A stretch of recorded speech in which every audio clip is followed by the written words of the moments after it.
Lo mình chu ấy. Sắp vậy. Ngon chu prey. Một bên một kia.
quán bay hòm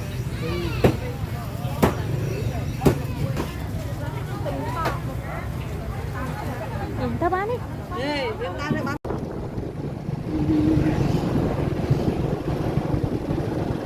Hello. Miền núi nào cái miền núi là họ rồi.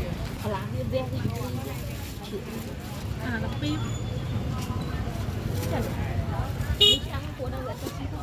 Nó bây giờ đi nhiều nhiều bơ chỉ còn nó đọc ra. thấy sao được em ấy. Nó hơi ngày. Thế là nó chặn cái túi thế này. Trong tôi 100 con này nó nữa.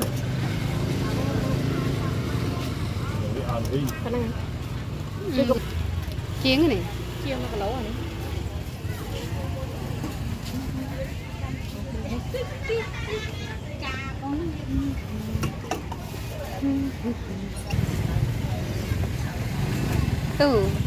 Miếng xoài cái à hay